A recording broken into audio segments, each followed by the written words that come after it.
ముందుగా వేదిక టీవీ ప్రేక్షకులకు స్వాగతం. వేదిక టీవీ చేపడుతున్న సర్వేలో భాగంగా ఈరోజు గండిపేట మండలం హైదర్షా కోట్ విలేజ్కి రావడం జరిగింది. ఇక్కడ ఉన్నటువంటి ప్రజలు రేవంత్ రెడ్డి గారి పాలనపై వారి అభిప్రాయం తెలుసుకునే ప్రయత్నం చేద్దాం. నమస్తే సార్. నమస్తే సార్. మీ పేరు సార్? నా పేరు దీపక్ అండి. ఏం చేస్తుంటారు సార్? నేను రియల్ ఎస్టేట్ చేస్తుండే. రేవంత్ రెడ్డి గారి పాలనపై మీ అభిప్రాయం ఏంటి సార్? రేవంత్ రెడ్డి అనేటైనా వ్యక్తి సరే అన్ఫార్చునేట్లీ ఏదో గవర్నమెంట్ ప్రజలకు తీర్పిచ్చారు, కానీ అన్నెసెసరీగా వచ్చింది అది ప్రభుత్వము. ప్రజల తీర్పును మనం వ్యతిరేకించలేం కదా, ప్రజల తీర్పును మనం శిరసా వహించాలి. So okay, God grace plus ఇంకోటి ఏంటంటే ప్రజల తీర్పు ఆయనకి ఇచ్చారు. ఓకే, అది పాలన అయితే బాగాలేదు, నచ్చలేదు. రాష్ట్రంలో చూసుకుంటే అభివృద్ధి పథకాలు కానీ ఇవన్నీ ఎలా నడుస్తున్నాయి అంటారు సార్? అభివృద్ధి పథకాలు అంటారంటే ఐటీ రంగం మొత్తం వీళ్ళు వచ్చిన తర్వాత అసలు 1 year అవుతుంది. వాళ్ళు ఒక ఓన్గా ఒక కంపెనీ కానీ ఏదైనా తీసుకొచ్చారా, సొంతంగా వాళ్ళు ఒక కంపెనీ తీసుకొచ్చారా, ఏదైనా లేదా ఒక పాలసీని ఏదైనా తీసుకొచ్చారా, కొత్త పాలసీ ఏదైనా పెట్టిరా? సో వ్యవసాయంలో కానీ లేకపోతే ఐటీ పరిశ్రమలో కానీ లేకపోతే యువత కానీ ఏదైనా పాలసీ కొత్తగా ఏమైనా స్టార్ట్ చేసి రావాలి. 1 year అవుతుంది కదా, అంతకని ఎక్కువ టైం ఇప్పుడు 1 monthలోనే చేస్తున్నాడు, కొన్ని 2 monthsలోనే చేస్తున్నాడు. దేవుని మీద కొట్టేసిండు. మొన్న అసెంబ్లీ అయితే వ్యవసాయ శాఖ మంత్రి చెప్పిండు, ఏమని చెప్పిండు, మొన్న ఏమని చెప్పిండు, 70% మాత్రమే అయిందని చెప్పిండు. 100% నేను రుణమాఫీ చేస్తా August 15th లోపల అని చెప్పేసి దేవుని మీద యాదగిరి మీద టెంపుల్ మీద వచ్చేసి చెప్పిండు.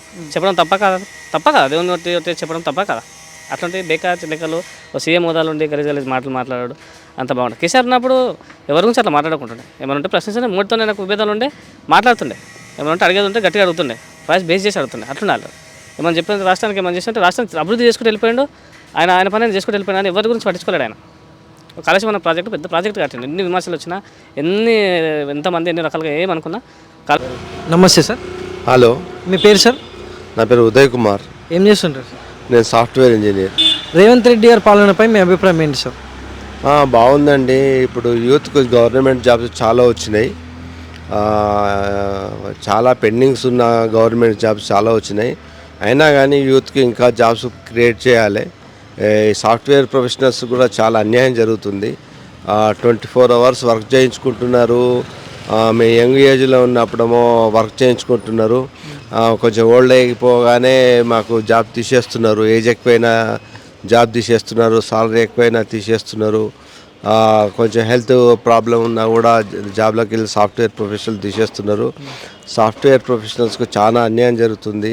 మేము ఇప్పుడు 50 years ఏజ్కి వచ్చిన తర్వాత జాబ్లోకి వెళ్ళి తీసేస్తే మాకు చాలా ప్రాబ్లం ఉంది. ఎటు కాకుండా అయిపోయినాం మేము. ఇప్పుడు అటు గవర్నమెంట్ జాబ్ కాకుండా అయిపోయినాం, ఇటు ప్రైవేట్ జాబ్ చేయకుండా అయిపోయినాం. బిజినెస్ కూడా చేయలేని పరిస్థితి ఉంది. ఎందుకంటే ప్రజెంట్ సిచ్యువేషన్లో బిజినెస్ చేయాలంటే ఎంతో ఇన్వెస్ట్మెంట్ కావాలి, ఎంతో అనుభవం కావాలి. అట్లాంటి పరిస్థితుల్లో మా సాఫ్ట్వేర్ ప్రొఫెషనల్స్ని ఇప్పుడు కొత్త టెక్నాలజీ వచ్చేసిందని తీసేస్తే మా పరిస్థితి ఏం కావాలి? మేము ఎక్కడికి వెళ్ళాలి? మేము ఏం పని చేయలేకుండా అయిపోయినాం. ఇప్పుడు యూత్లో ఉన్నప్పుడు చదివి మా హెల్త్ అంతా పాడు చేసుకున్నాం. జాబ్ చేసి కూడా నైట్ షిఫ్ట్లు, డే షిఫ్ట్లు చేసి సరిగ్గా తినక షుగర్, డయాబెటీస్, బీపీ ఎన్నో జబ్బులు తెచ్చుకొని మా యొక్క హెల్త్ పాడు చేసుకొని మీ యూత్ అంతా యవ్వనమంతా కంపెనీలో వర్క్ చేసినాం. ఇప్పుడు ఓల్డ్ ఏజ్ వచ్చిన తర్వాత సాఫ్ట్వేర్లోకి వెళ్ళి తీసేస్తే మాకు చాలా అన్యాయం అవుతుంది. మాకోసం స్పెషల్గా ప్రత్యేక ఒక ఏదైనా ప్యాకేజీ కానీ ఏదైనా జాబ్స్ తీసుకోవడం కానీ లేకుంటే స్పెషల్ రిక్రూట్మెంట్ ద్వారా గవర్నమెంట్ జాబ్స్ తీసుకోవడం కానీ లేకుంటే స్పెషల్ బెనిఫిట్స్ ద్వారా మాకు ఏదైనా ఎంప్లాయ్మెంట్ చూపించాలి. ఎందుకంటే మేము ప్రతి సంవత్సరం 1,00,000 2 లక్షల వరకు ట్యాక్స్ కట్టినాం గవర్నమెంట్కు. మేము స్టేట్ గవర్నమెంట్కి కానీ సెంట్రల్ గవర్నమెంట్కి కానీ ప్రతి సంవత్సరం 2 లక్షల ట్యాక్స్ కూడా కట్టినాం మేము. మాకు ఏం బెనిఫిట్ చూపిస్తున్నది గవర్నమెంట్? ఏం ట్యాక్స్ కట్టని బిజినెస్ మ్యాన్స్, దొంగలు బిజినెస్ మ్యాన్లు ఊరికనే అందరికీ డబ్బులు పంచుతున్నారు అన్యాయంగా. లోన్స్ చాలా వరకు లక్షల కోట్లు ఎగ్గొట్టిన వాళ్ళు ఉన్నారు. ఇట్లాంటి అన్యాయాలు జరుగుతున్నాయి. మేము ఎంతో కష్టపడి జాబు 24 hours వర్క్ చేసి ఉద్యోగం పోతుందని మా భయంతో అట్లా ఫ్యామిలీ టెన్షన్స్, రోగాలతోని బాధలు పెట్టి జాబులు చేసుకొని రోగాలు తెచ్చుకొని ఇప్పుడు జాబులు తీసేసిన తర్వాత మా పరిస్థితి ఏం కావాలి? మాకోసం స్పెషల్గా ఏమైనా చేయాలి గవర్నమెంట్.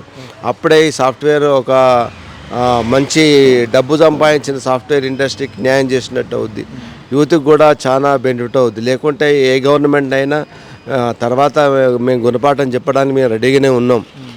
ఎలాంటి ప్రభుత్వానికైనా మేము గుణపాఠం చెప్తాం. ఎందుకంటే మేము మేధావులమైన మేము ఏనాటికైనా ఒకనాడు గుణపాఠం చెప్పక తప్పదు. చెప్పినాం, తప్పక చెప్తాం కూడా. ఇంకోటి ఏంటంటే ఇప్పుడు దేవాలయాల్లో కానీ ఎక్కడైనా కానీ ప్లాస్టిక్ బ్యాన్ చేయాలని మేము ఎప్పుడో చెప్తున్నాం. ఇంకోటి గోశాలలకు కూడా గవర్నమెంట్ గ్రాస్ కానీ వాటికి కావాల్సిన ఫుడ్ కానీ ఎలాంటి ట్యాక్స్ లేకుండా ఇవ్వాలి.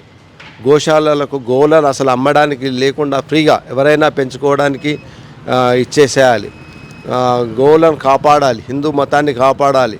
ఇది హిందూ దేశం. నేను సౌదీ అరేబియాలో కూడా పనిచేసి బొట్టు పెట్టుకొని కూడా తిరిగాను నిర్భయంగా. కానీ ఇండియాలో బొట్టు పెట్టుకొని తిరుగుతుంటే వెరైటీగా చూస్తున్నారు. గతంలో చూసుకుంటే కేసీఆర్ గారి పని ఎలా ఉంటుండే సార్? ఇప్పుడు మన గతంతో సంబంధం లేదు. ప్రజెంట్ సిచ్యువేషన్ మనం మాట్లాడుకోవాలి. గతంలో ఏముంది, వాళ్ళు బాగానే చేసినారు, రియల్ ఎస్టేట్ బాగానే చేసిండ్రు. కానీ ఆ భూములన్నీ దొంగ భూములు చేసుకున్నారు, దొంగ పట్టాలు చేసుకున్నారు.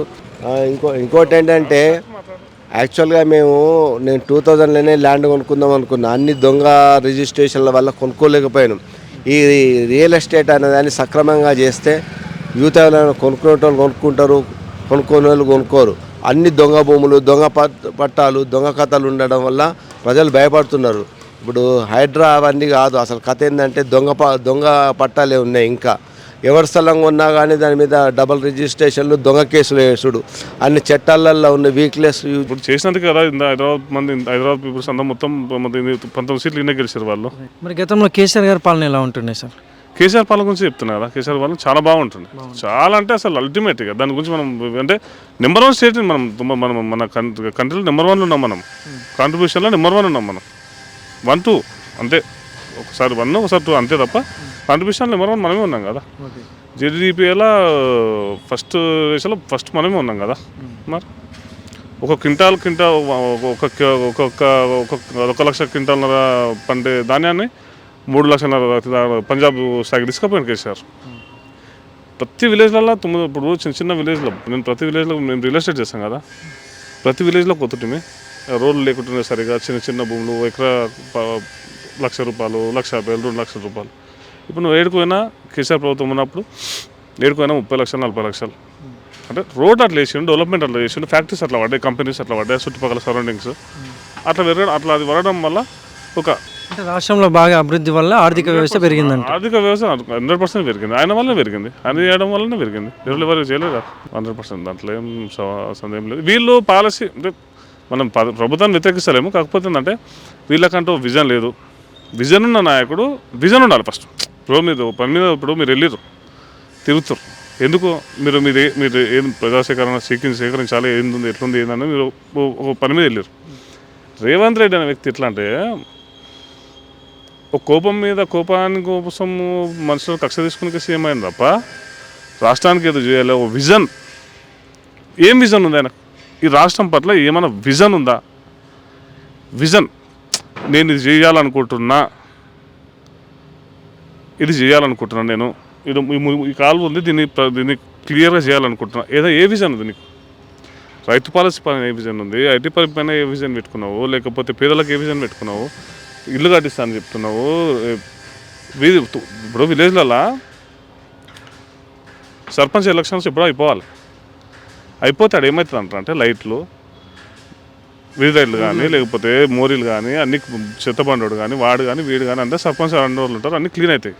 సర్పంచ్ ఎలక్షన్ 1 ఇయర్ అవుతుంది వచ్చి ఇప్పటి వరకు సర్పంచ్ ఎలక్షన్ జరగట్లేవు, మున్సిపల్ ఎలక్షన్స్ పెట్టలేవు. ఎందుకు పెట్టలేవు? ఇప్పుడు కార్పొరేటర్ ఉంటే ఇదంతా చెత్త వస్తున్నాడు, వాడు టాయిలెట్ చేస్తున్నాడు, ఎందుకు అట్లా ఇట్లా అంటే అడుగుతాం.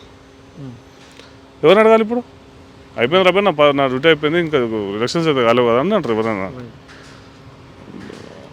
ఏ విషయంలో కూడా ముందు లేదు, తిట్టడం తప్ప తిట్టడము తప్ప వేరే విషయాలు లాజిక్గా మాట్లాడము తప్ప పెద్ద పని మనిషి అయితే కాదు. Thank you sir. మన సీఎం పోస్టుకు తెలంగాణ సీఎం పోస్టుకు తగిన వ్యక్తి అయితే కాదు సీఎం. ఎందుకంటే తెలంగాణ సీఎం అంటే కేసీఆర్ ఉండొచ్చు, ఎవరితో మాట్లాడకపోవచ్చు, కానీ పని జరిగింది. బ్రో 4 సంవత్సరాలు 6 సంవత్సరాలు 9 సంవత్సరాలు వాళ్ళు పాలించింది. ముందస్తుకు 8 నెలలు ముందస్తుకు పోయింది కాబట్టి 2 సంవత్సరాలు కరోనా, 2 సంవత్సరాలు ఎలక్షన్, వాళ్ళు చేసిన 6 సంవత్సరాల పాలన, 5 సంవత్సరాలు కరెక్ట్గా అనుకుంటే 5 సంవత్సరాలు ఇంత డెవలప్మెంట్ చేశారు. ఈయన ఏం చేసాడు 1 ఇయర్లో ఏం చేసిండు, ఏం చేద్దాం అనుకుంటున్నాం? ఒక క్లారిటీ మీకుందా? క్లారిటీ ఎవరికైనా ఈ రాష్ట్రంలో ఎవరికైనా క్లారిటీ ఉందా?